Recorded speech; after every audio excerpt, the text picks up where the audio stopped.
কি রে দোস্ত, মন খারাপ করে বসে রয়েছিস কেন? কি হয়েছে তোর? কি রে, কথা কস না কেন? মন খারাপ কি আর সাদে? আজকে আমার বোন আমার কাছে একটা বোরকা চাইছে। বোনের কষ্ট আর সহ্য হইতেছে না, মন চাইতেছে এলাকা ছাইরে চলে যাই। আমিও আসলে বুঝি না পাড়াপড়শি তোর বোনেরে নিয়া এত মাথা ব্যথা কেন। আমিও তো সেই কথাই বলি, আমার বোন আমার খায় আমার পরে। পাড়াপড়শির কথার বয়ে আমার বোন কেন ঘর থেকে বের হইতে পারবো না, আমি বুঝি না। তুই আমার কথা শুন, পাড়াপড়শির কথা না শুন না তোর বোনের লেখাপড়া করা, যাতে ভালো একটা চাকরি পায়। দোস্ত, তুই ভালো একটা কথা কইছস। পাড়াপড়শির কথা শুন না আমার বোনের জীবন নষ্ট করার কোনো মানে নাই। যতই কষ্ট হোক ওর লেখাপড়া বন্ধ করা যাইব না। তোর বোনেরে বইলে দিবি, কে কি বলল পাত্তা দিতে নাই। নিজের মতো করে নিপার সাথে কলেজে যাইব।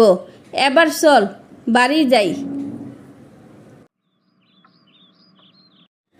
তুমি যে তোমার বোনেরে বিয়া দিতাছ না, আত্মীয় স্বজন পাড়াপড়শিরা যে কানাঘোষা করে তা কি তুমি শোনো না?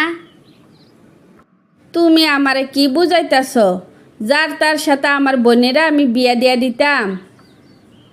বারে, অবিবাহিত মেয়েরে ভালো করে বিয়া দেওয়া যায় না, আর তোমার বিবাহিত বোনেরে ভালো করে বিয়া দেওয়ার জন্য বসে রইছ। তোমার কথা হাসবো নাকি কাঁদবো বুঝতাছি না। খবরদার, আমার বোনেরে নিয়া আর একটা কথাও বলবা না। দরকার হলে সারা জীবন আমি আমার বোনেরে পালবো, কিন্তু যোগ্যপাত্র না পাইলে ওরা আমি বিয়ে দিতে পারবো না। তুমি কি তোমার বোনেরে রাজপুত্রের কাছে বিয়া দিবা? 3 বছরে কত বিয়ে আসলো, একটা ছেলেও তোমাদের ভাই বোনদের পছন্দ হইল না। কেমনে পছন্দ হইব? একজন আছে 3 বাচ্চার বাপ, আরেকজন আসে মাথার চুল নাই, আরেকজন আসে বাপের মতো বয়সী, আরেকজন আসে কয়ের পর খয়ে জানে না। তুমি কি এর সাথে ভালো ছেলে আশা করতেছ? অযথা এ আশা ঘুম নষ্ট করো না। আমার বোনের একটা বিয়া হয়েছে মাত্র, তাই বলে আমার বোন পচে যায় নাই যে যার তার কাছে আমার বোনেরে বিয়া দিতে হইব। এখন ওই ভালো চাকরি করে, ওরে নিয়া এখন কোনো চিন্তাই করি না।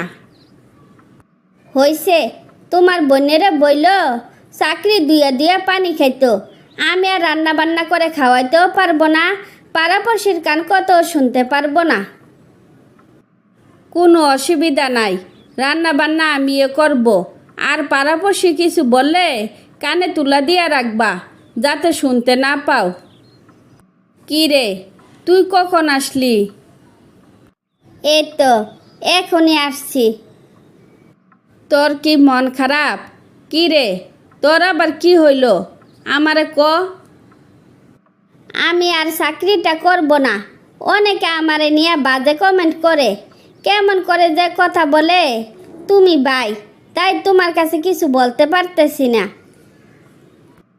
ও, এ কথা, আমারে কিছু বলা লাগবো না। আমি কালকে তোর অফিসে যাব, তোর অপমানের শেষ আমি দেখে ছাড়ব। ভাইজান, রূপার জন্য একটা সুখবর আছে।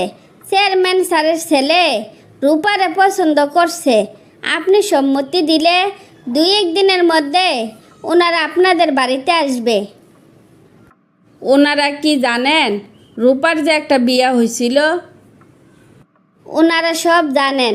রূপার প্রতি আপনার দায়িত্ব ও ভালোবাসা দেখা আপনাদের সাথে আত্মীয়তা করতে চায়।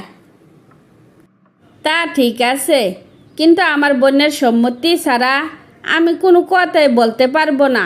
আগে ওর সাথে কথা বলে নেই। ভাইজান, অনেক দিন ধরে ওনাদেরকে চিনি, ওনাদের ব্যবহার খুব ভালো। রূপা খুব ভালো থাকবো। আপনি সম্মতি দিলে আমি রূপারে ম্যানেজ করব। কি ব্যাপার, আজকে এত ভালো ব্যবহার, এখন তার রূপা নাই। খারাপ ব্যবহার বা করবা কার সাথে? এতদিন রূপারে দূর দূর করছি, ওরা আমি সহ্য করতে পারতাম না। তুমি যদি ওরে সাপোর্ট না করতা, ওই কোনো দিনও এত সুন্দর জীবন পাইতো না। কতদিন ওরে দেখি না, ওরে গিয়ে নিয়ে আসো না। এতদিনে তাইলে বুঝছো আমার মনের দুঃখ? অল্প বয়সে মা মইরা গেছে, কিভাবে যে ওর বড় করছি শুধু আমি জানি। পাড়াপড়শির কান কথা আমি অতিষ্ঠ হইয়া গেছিলাম। এখন তো ওই সুন্দর একটা জীবন পাইছে, এখন কি আমারে মাফ করে দেওয়া যায় না? তোমার উপর কোনো কালে আমার অভিযোগ ছিল না। আমি যতটুকু পারছি ততটুকু দায়িত্ব পালন করছি। এবার চলো ওরে গিয়ে নিয়ে আসি। তারপর রূপার বিয়ে হয়ে গেলে সুখে শান্তিতে জীবনযাপন করতে থাকে। নিপু, আমার যখন চাকরি ছিল তখন কত জায়গা থেকে চাকরির অফার আসতো, আর এখন চাকরি চলে গেছে, এখন আর কারো কাছে চাকরি পাই না। এত হতাশ হইও না তো। তো তোমার চাকরিটা গেল কেন? জানলাম না তো। আমার চাকরি তো এমনিতে যায় নাই, কোম্পানি বন্ধ করে দিছে। তাই তো কপালে এত দুঃখ। কি করব, কই যাব বুঝতেছি না। টেনশন করলে তো আর কোনো লাভ হইব না। তাই আমি বলি কি, এখানে না পড়ে থাকিয়া আমরা গ্রামে চলে যাই। এর মাঝে যদি চাকরি ব্যবস্থা হইয়া যায়, তুমি আবার চলে আইসো। আমি না হয় কয়েক মাস গ্রামের বাড়িতে থাকবো। তুমি কথাটা মন্দ বলো নাই। অযথা এখানে বৈশা বৈশা খাইলে ঋণ হইব। তার চাইতে ভালো আমরা আপাতত গ্রামের বাড়ি গিয়ে থাকি। আমি আজকে গুছগাছ করে রাখবো, কালকে সকালে বাড়ির উদ্দেশ্যে রওনা দিব।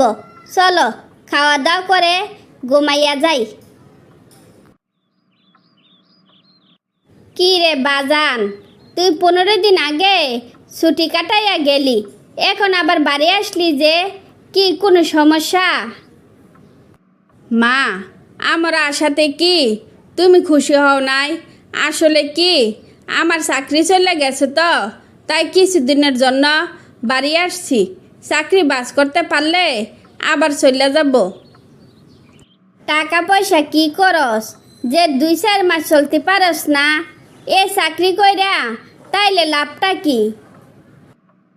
মা, টাকা পয়সা কি করে আমার সাথে তুমি বেশি জানো। তো এই সময় বউর সামনে এ অবান্তর কথা কইতাছ কেন? ঠিক আছে, বেশি কথা আর কইলাম না। বউ নিয়ে ঘরে যা, আর আগে বাগে বইলা দেই। বেশি দিন যেহেতু থাকবি, বউরে বইলা দিস সংসারের কাজটা যেন একটু করে। বৌমা, আমার আর বড় বউয়ের কতগুলো কাপড় ময়লা হইয়া গেছে। সবগুলো কাপড় চোপড় একটু ধুইয়া দিও তো। কাপড় দেওয়া শেষ হইলে রান্নার কাজটা কইরা নিও। মা, আপনার সমস্যা কি? বাড়িতে আসছি পর থেকে খালি কাজ আর কাজ, কাজ ছাড়া কি আপনি কিছু বুঝেন না? এত বেশি কথা কও কেন? কাজ না করলে খাইবা কি? দুইজন খাইবা, এক কানা করিয়া সংসারে দিবা না? তাইলে তোমরা রে কি এমনি এমনি খাওয়াবো? আমি এই বাড়ির বউ, এই বাড়িতে থাকা খাওয়ার অধিকার আমার আছে। তাই আপনার কাপড় চোপড় আমি ধুয়ে দিতে পারি, কিন্তু আপনার বড় বউয়ের কাপড় আমি ধুইতে পারবো না। এই বাড়িতে যদি থাকতে হয় সব কাজ তোমারে করতে হইব। কাজ করতে না পারলে বাড়ি ছেড়ে চলে যাও।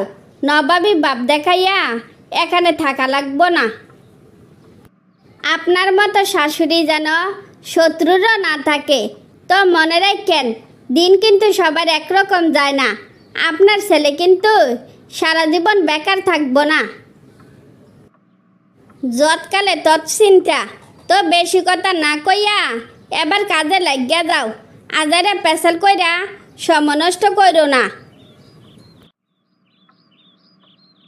কি রে দোস্ত, আমি এসব কি শুনতাছি? 15 দিনও হইল না তোর মা এসব কি শুরু করছে? সারাক্ষণ নাকি তোর বউর গরুর মতন খাটা। আমার এতই দুর্ভাগ্য যে বউটার কষ্ট 2 চোখ দিয়া দেখি, কিন্তু কিছু বলতেও পারি না, সহ্য করতেও পারি না। আপন বাপ মা হইয়া যে ব্যবহার করে, আর ভাবি তো পরের মাইয়া, সে কি করে কাউরে বুঝাইতেও পারবো না। তাইলে এখানে পইরা থেকে আর কি করবি? কিছু একটা করার চেষ্টা কর। আমার টাকা নাই দেখা আমার পরিবার যা করতাছে তা বলার মতো না। ঘরে গেলে মনে হয় আমি আর আমার বউ এ বাড়ির কামলা, যত বাসি খাবার আছে তা আমরারে খাইতে দেয়। তাই ভাবছি দরকার হলে রিক্সা চালাবো, তারপরও এ বাড়িতে আর থাকবো না।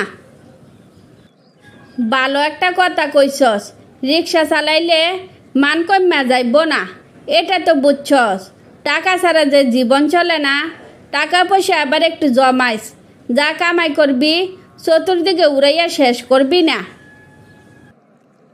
আমি জীবনে যা টাকা পয়সা রোজগার করছি নিঃস্বার্থভাবে সবার মাঝে বিলাইছি, কিন্তু প্রতিদানে অপমান আর লাঞ্ছনা পাইলাম।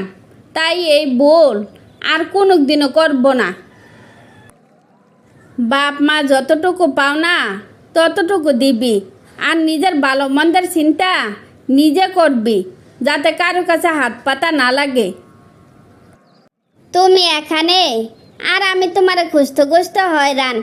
আরমান ভাই ফোন দিয়া বলছে কালকের মধ্যে দেখা করতা, তোমার ভালো একটা চাকরির ব্যবস্থা নাকি হয়েছে।